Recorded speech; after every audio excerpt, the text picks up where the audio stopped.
আমি দেখিবলৈ পাইছোঁ এয়া মাননীয় মুখ্য অতিথি শ্ৰীযুত চন্দ্ৰমোহন পাটোৱাৰী ডাঙৰীয়া ইতিমধ্যে শহীদত অংশগ্ৰহণ কৰা দলসমূহক নিৰীক্ষণ কৰিছে। এয়াই হ'ল আমাৰ স্বাধীনতা, বিভিন্ন জাতি জনগোষ্ঠীৰ সমগ্ৰস্থলী ভাৰতবৰ্ষ। আমি সঁচাকৈ সৌভাগ্যৱান যে এইখন দেশত আমি জন্মগ্ৰহণ কৰিছোঁ। এই দেশৰ অখণ্ডতা, এই দেশৰ সাৰ্বভৌমত্বতা, এই দেশৰ ভাষা সংস্কৃতি আমি সুৰক্ষা প্ৰদান কৰিবৰ বাবে ভাষা সংস্কৃতিৰ প্ৰতি আমি আনুগত্যতা স্বীকাৰ কৰি এইসমূহৰ ইতিমধ্যে নিৰীক্ষণ কৰি পুনৰ পতাকা উত্তোলনস্থলীলৈ আগবাঢ়ি আহি আছে। আমি সদস্যৰে পুনৰবাৰ হাত চাপৰি তেখেতক অভিবাদন জনাবলৈ অনুৰোধ জনাইছোঁ।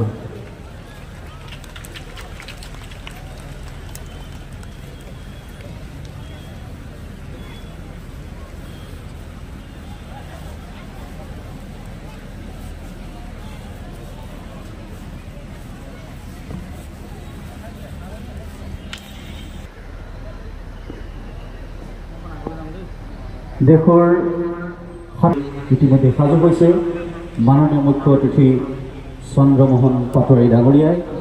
আমি ৰাষ্ট্ৰীয় পতাকা উত্তোলন হোৱাৰ লগে লগে সদৌতিৰ ৰাইজক আসনৰ পৰা থিয় হৈ ৰাষ্ট্ৰীয় সংগীত পৰিৱেশন কৰিবৰ বাবে অনুৰোধ জনাম।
আজিৰ এই অনুষ্ঠানত উপস্থিত থকা মুক্তি যুঁজাৰুসকল আৰু আমাৰ স্থানীয় MP পল্লৱ লোচন দাস ডাঙৰীয়া, আমাৰ স্থানীয় বিধায়ক শ্ৰদ্ধেয় শ্ৰী পৃথ্বীৰাজ ৰাভা ডাঙৰীয়া, আমাৰ জোৱানসকল, চৰকাৰী বিষয়াসকল, DC SPকে আৰম্ভ কৰি আমাৰ চৰকাৰী বিষয়াসকল, দেশৰ পবিত্ৰ ক্ষণত আপোনালোক সকলোৰে মোৰ আন্তৰিক শুভেচ্ছা আৰু অভিনন্দন জ্ঞাপন কৰিলোঁ।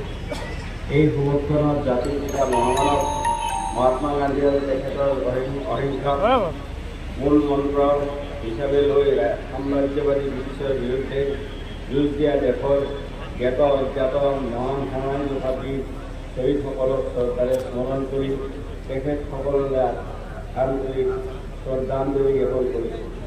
ভাৰতবৰ্ষৰ স্বাধীনতা সংগ্ৰাম তথা অসম আৰু উত্তৰ পূৰ্বাঞ্চলৰো অশেষ অৰিহণা আছে।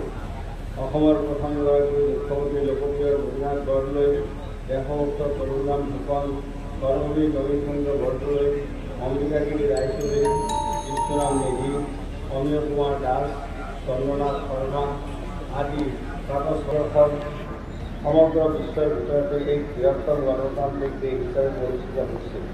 অসংখ্য আৰু বিপৰীত ত্যাগ আৰু বলিদানৰ বিনিময়ত অৰ্জন কৰা এই স্বাধীনতা আৰু সাৰ্বভৌমত্ব প্ৰস্তুত ৰখাৰ বাবে তথা প্ৰগতিৰ দিশত আগবাঢ়ি যোৱাৰ বাবে আমি সদায় সংকল্পবদ্ধ। স্বাধীনতা দিৱসৰ আজি এই পবিত্ৰ ক্ষণত আমি সংকল্প পুনৰ এবাৰ দোহাৰিছোঁ।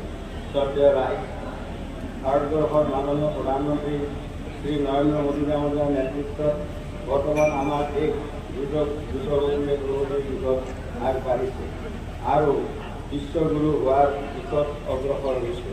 আপোনালোক সকলোৱে জ্ঞাত যে আমাৰ মাননীয় প্ৰধানমন্ত্ৰী শ্ৰী নৰেন্দ্ৰ মোদী ডাঙৰীয়াৰ দূৰদৰ্শী চিন্তাৰ আধাৰত দেশৰ স্বাধীনতাৰ ৭৫ বছৰ উদযাপনৰ বাবে গ্ৰহণ কৰা হৈছিল আজাদী কা অমৃত মহোৎসৱ।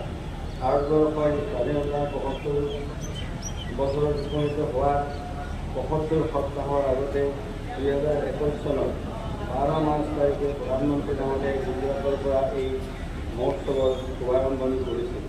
স্বাধীনতাৰ ৭৫ বছৰৰ অতিক্ৰম ৪০ চনৰ ভিতৰত ভাৰতৰ এখন আত্মনিৰ্ভৰশীল ৰাষ্ট্ৰ হিচাপে গঢ় দিয়াৰ স্বপ্ন প্ৰধানমন্ত্ৰী নৰেন্দ্ৰ মোদী ডাঙৰীয়াৰ দৰ্শনক সাৰোগত কৰি অসমৰ মাননীয় মুখ্যমন্ত্ৰী ডক্টৰ হিমন্ত বিশ্ব শৰ্মাদেৱৰ নেতৃত্বত অসমক ভাৰতৰ ৫খন ধনী শ্ৰেষ্ঠ ৰাজ্যৰ ভিতৰত প্ৰতিষ্ঠিত কৰিবলৈ জনসাধাৰণৰ আগুন সহযোগিতাৰ আমাৰ চৰকাৰে অহৰ্নিশে কৰি আহিছে।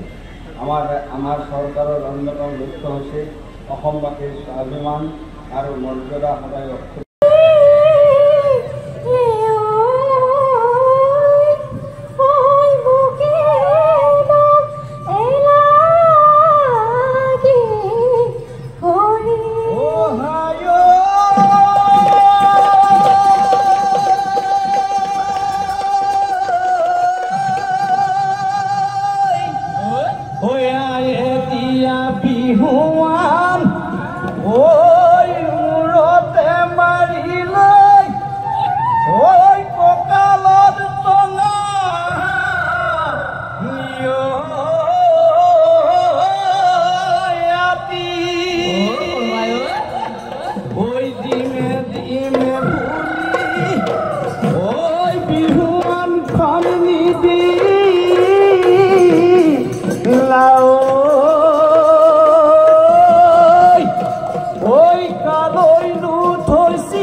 এই দলসমূহে কেনেধৰণে নিজৰ সেৱা উৎসৰ্গা কৰিছিল।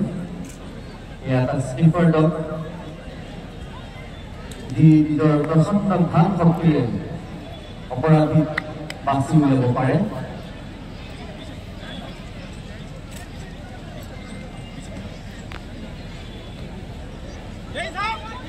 দেখিছে আপোনালোকে অস্ত্ৰঘাত কৰাত কেনেধৰণে এটা কুকুৰে সহজ সহায় কৰে, সেয়া আপোনালোকে উপভোগ কৰিছে।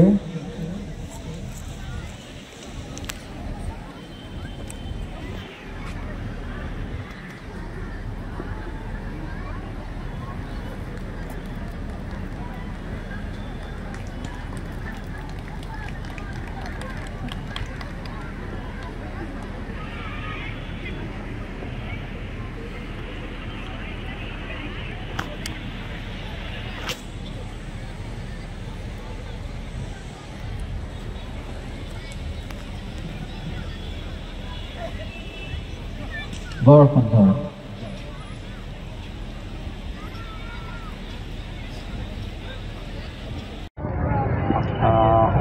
সত্তৰ সংখ্যক স্বাধীনতা দিৱস উদযাপন অনুষ্ঠান সম্পূৰ্ণ হৈ গ'ল আৰু জিলা প্ৰশাসনৰ যিখিনি ব্যৱস্থা তেখেতসকলে কৰিছে, মই আমাৰ তেজপুৰ জিলা প্ৰশাসনৰ DC SP প্ৰমুখ্যে বিষয়াসকলক ধন্যবাদ দিছোঁ।